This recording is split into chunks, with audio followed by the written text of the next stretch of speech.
Monday, July 22nd, 2019. You're looking at the mid-level water vapor imagery for the continental U.S. And we had some storms this weekend in the Central Plains, Upper Great Lakes, the Great Lakes region. We got lots of people dealing with power outages, freak storms. Here last night, storm blew up over top of us just to the north and the south. It was one hell of a light show. Alright, I'm in Western Maryland. I got video of it. I might upload it later. But yeah, it was all kinds of lightning, hardly any thunder, no rain. But today, this is from that storm, and we can see all the interference spikes all through it. Sure, it's just random, you know. Then we got this funky interference off North Carolina, and these EMF rollouts right here. What do they call them? What did the professionals call them? Outflows. Yeah, I call them EMF outflows, caused by the radar most likely. Now we'll take a look, since I'm talking about local. Here's current. We are under a flash flood watch for today. It was cooking all weekend. The heat index got up to 120, my personal weather station said. Now it's calling for thunderstorms start about lunchtime till about nighttime. So we could use it because it's hardly rained past week. You know. Take a look at these past weekend storms. There was this one that blew up right over Minnesota, Wisconsin. Caused and then one blew up right behind it again. Bang, bang. And then this strange one here, it blew up over Kansas, Nebraska.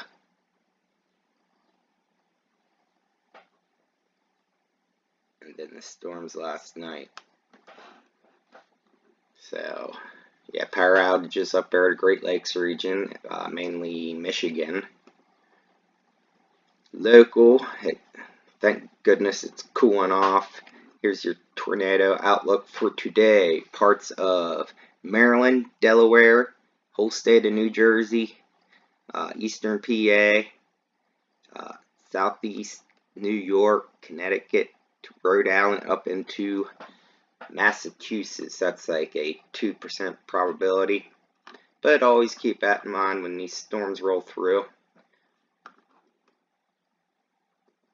As for local weather, I got my map pulled up here. I'm down here looking west. Most our storms roll from west to east, and you can see all these black dots are coal-fired power plants. Orange dots are gas plants. They're capable of pumping up vapor too. Refinery.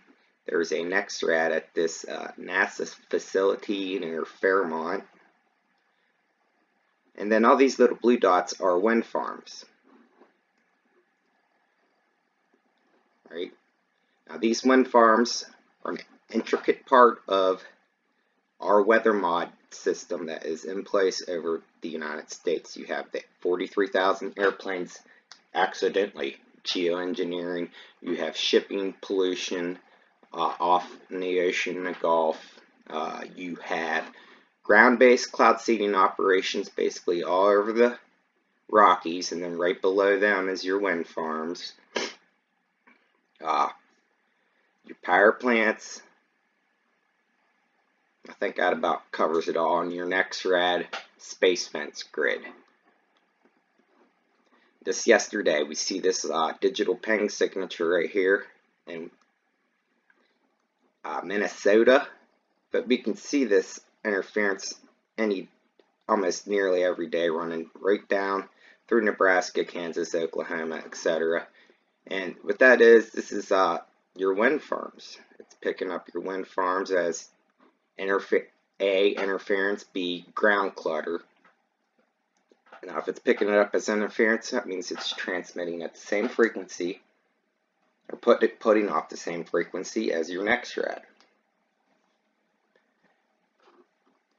So this is that from yesterday, and I'll get into wind farms here in a second because a lot of people don't know about the wind farms. Most recent radar.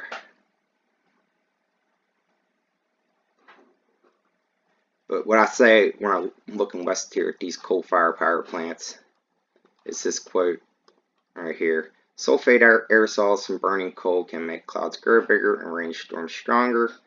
There's documented evidence that thunderstorms in China vary on a weekly cycle in tune with factory schedules. Okay, and you can click here on your external link or whatever it is, and you can read up. But they found the same thing they did some studies in the South U.S. and especially in low-lying regions.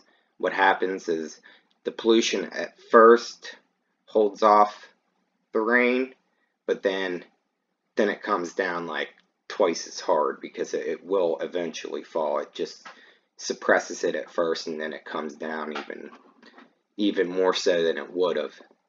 So we got that. We got the wind farms. Here is, I want you to, there's this fellow named Ross Hoffman. I typed in here to DuckDuckGo, wind farms weather modification. Okay, now he's got the system components of what you need to control the global weather. Numerical weather prediction. I'm always talking about a numerical climate model, how the planes are flying with a numerical climate model. The power plants are going with your numerical climate model. Data assimilation systems, satellite remote sensing, I can never say this word, especially in the morning. Perturbations, anyways, computer technology and system integration, okay? So we get to your perturbations, okay? And one of them is wind power grids of wind turbines, which double as fan might transfer atmospheric momentum in the form of electric energy, okay? Also, what they can use is slight variations in the roots of planes can also produce perturbations.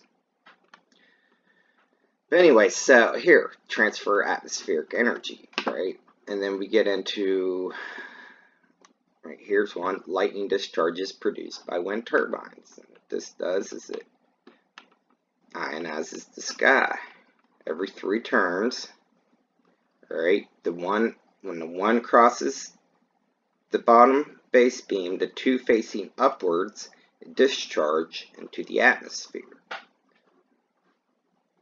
Okay.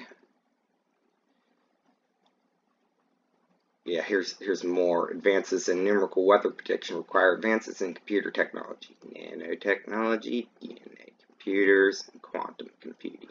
Now this was all written back in the early 2000s. Here's 2006. So we're talking 13 years later. We've got some of these advances.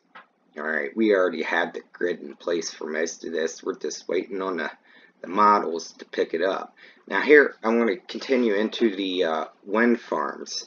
Here's something about reducing the precipitation associated with Hurricane Harvey by using offshore wind farms. So here's something that they could use it for good.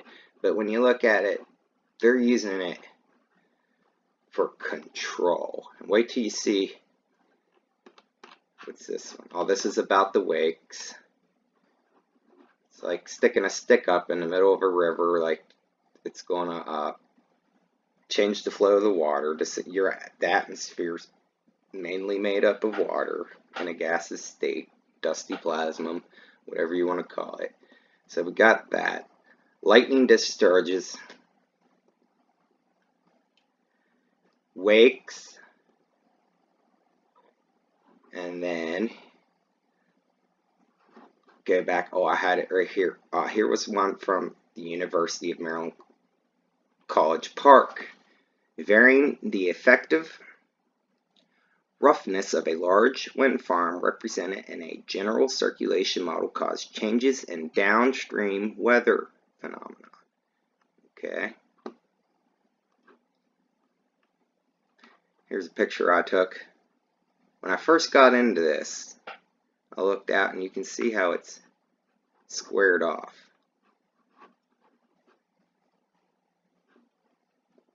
Now, I put down here because, you know, this isn't always going to be produced by wind farms.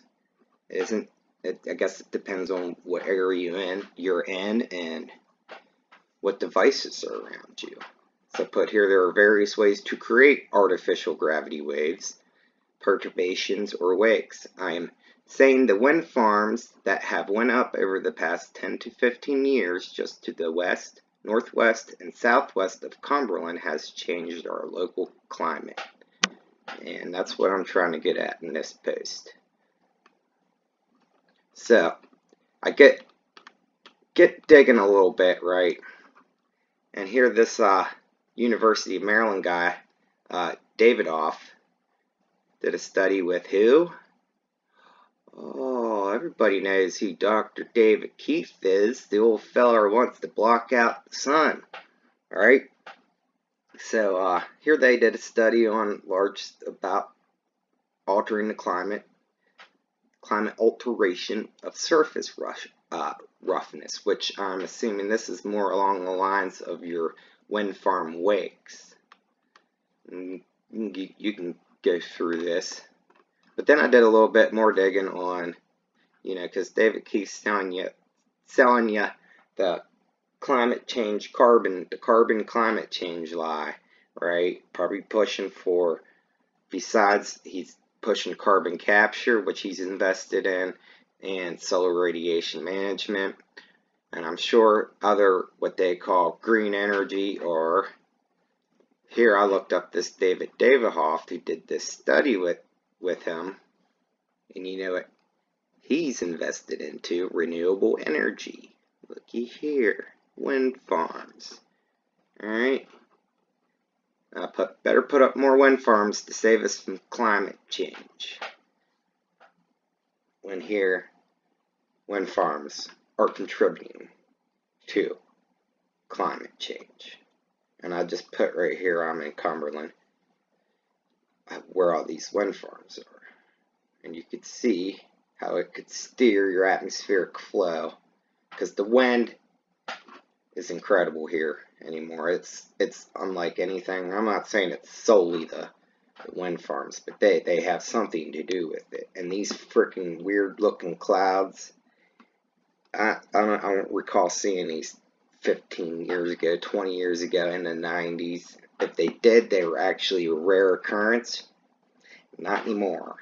I can pull up my photos. I've got, let's see, almost 4 years of pictures now and videos documenting all this. It's taken me a while to figure out and get the idea. But I would suggest going through something like this to get you an idea of what's going on. Weather mod info. Wanted to look at this other paper because it pretty much sums it up in a sentence, because I had this same kind of thought in my head for the past year or two, and then when you see it from Ross Hoffman, right, it says global weather control system that could influence the weather through the use of contrails, which is condensed water vapor produced at high altitudes by aircraft, a fleet of solar reflectors orbiting Earth, wind turbines, and microwave energy from satellites. Well, it can come from the ground or the air, or, yeah, they got them on trucks, barges, boats. I've seen them, they're on vans. Some of them are as small as that just looks like a normal satellite dish. These things could potentially be all over the place. But yeah, I just wanted to do a quick recap. If you're local, flash flood, warning today. Tornado warning for the East Coast here from Maryland up into Massachusetts. And yeah, thank goodness it's cooled off. So this storm here that blew up over Wisconsin right there, I have a real good picture of it. You can see that, and then you can see all the wave patterns emanating out as if it was being targeted. But anyways, that's my report. Hope you learned something, and we will check back in at a later